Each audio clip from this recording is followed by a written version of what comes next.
Hello traders, this is the second recap video for this week, recap for Friday and review of the week. Bigger picture is already covered in the bigger picture video. This is where Friday closed, and now I will start this video with the zones chart on the CFDs just to show you how good part of Friday's session was between these two zones, which were adjusted for Friday. A pre-market resistance that was broken very early in the session, basically on the Frankfurt move. We got the move from 8, that would be the Frankfurt open at 8 a.m. Central European time, break and then pullback in continuation, and then later market here made just a marginal lower low in the regular trading hour session. Buyers defended that, pushed higher, then the R1 zone was acting as support.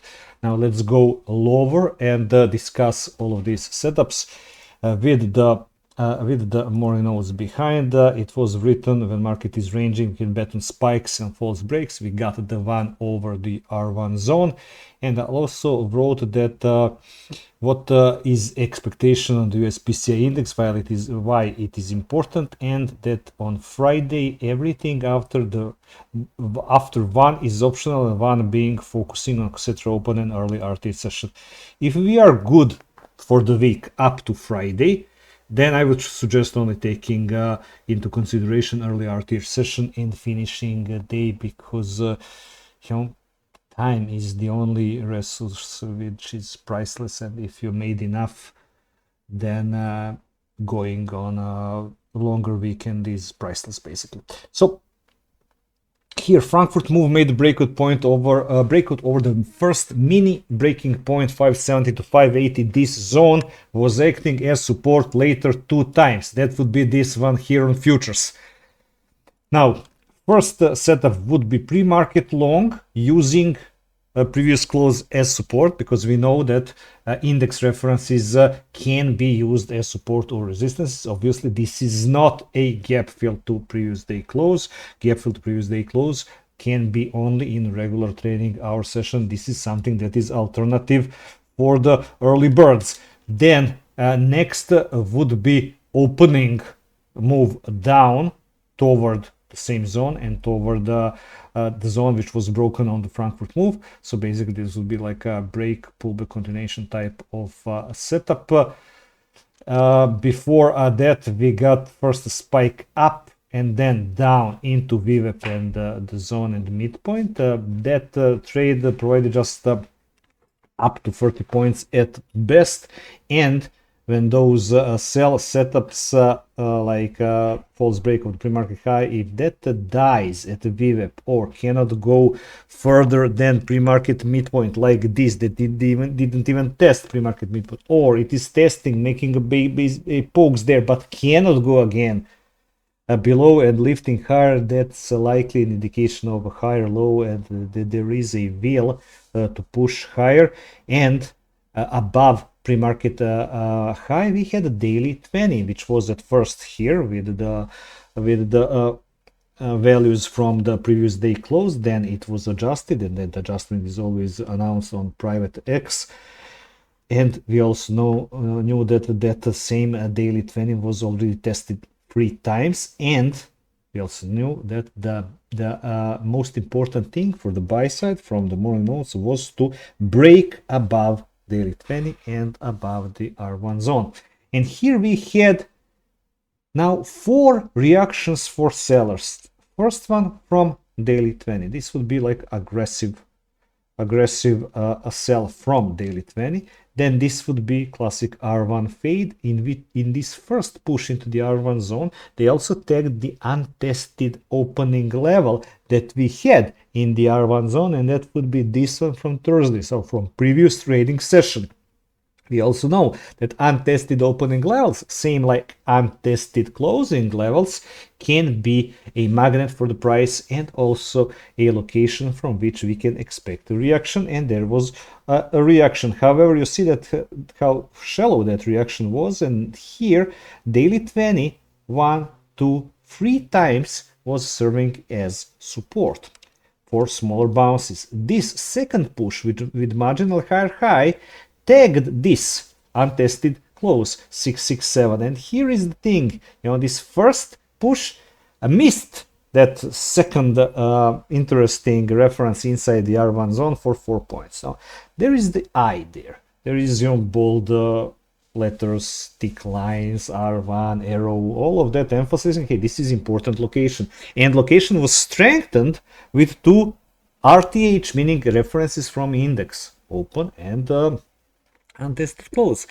And therefore, through such a location, market is unlikely to just go whoosh like it went.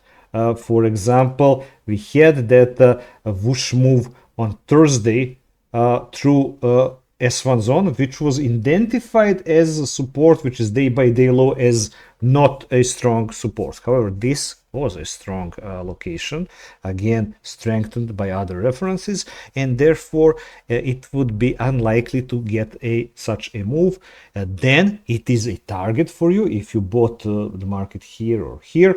That this is area for you to target, while for sellers is the area to attempt fades. And the final one was the best one, because that final one after a downward move from 10-15, note timings as well, always note timings, would be this. So all of this was just a spike, and it was a 30-minute tail as shown on X. Now this is very interesting point, which I will show you on medium time frames, both on futures and on index, for you to understand what this is. This is actually a very usual thing. Then when on a down move, buyers, which already made here a series of higher lows, and which are holding and which are attempting to break that daily 20 for the fourth time, now coming down toward the RTH low, which was made by this spike here, and defending that. And it was also written that aggressive supports can be VWAP, which was serving here as aggressive support, and pre-market midpoint, which is this dashed line, which is right at the middle of the zone. So break over the zone in the pre-market session, pullback, bounce, later pullback to the same zone, again bounce. And then they were doing this going into US PCI. First vertical line, US PCI Index 1430 Central European Time. Next one, hour later, US RTH Open. And they were going into a slowdown phase, going into the data, which is quite normal. But then they went up in front of the data, and the long setup was later. First was a short from VWAP, and then there was long over the VWAP. So this here was a multi-hour small balance. Once they break above pre-market high, you need to focus. Can they break VWAP? Because you see this bang, bang, bang 3 times. Can't break. Break, you go with that break. And this would be a real-time market entry. Then using broken R1 as support. And now here we got news-driven move, and always remember those news-driven concepts, because one of those concepts out of 3 we could use for 2 trades on Friday, and that concept says that there's going to be a reaction on the news-driven spike high or spike low, in our case spike high, and from the origin of the news-driven move. So when they shoot higher like this, it would be the good idea to mark the origin of that move. And you see what happened later. Reaction from the origin of that move. When they start to go down, and when you understand that, hey, this here is the news-driven spike, then you could below go short, because this spike is what? Just a false break of this next zone, and that PCI spike high also need to be marked like this. These are intraday marks. This is marks only for Friday, only for that session. And you see what later was. Later we got a clean short there, clean long here, clean short here.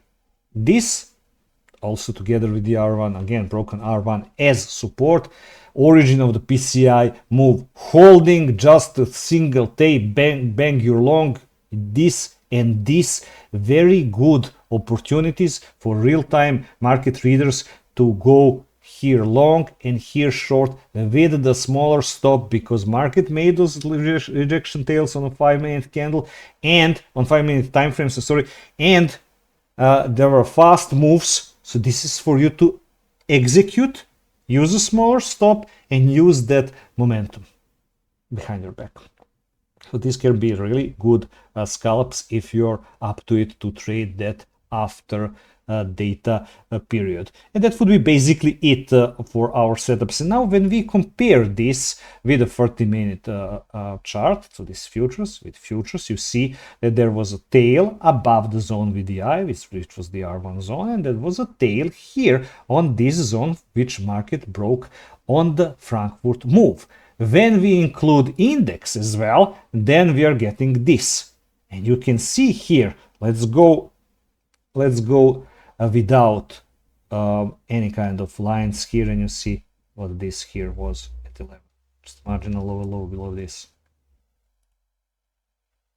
So when market is in the bigger range, yes, it can have more directional days like Friday was. Friday was a day, yes, we had some reactions, some of them good for sellers, but we also got higher highs and higher lows all the time, and we got buyers on every single pullback. And at the end of the day, we had a green up day. And inside bigger ranges, you can get many days that are going to look directional and feel directional, and which are going to favor a side like buyers were favored on Friday.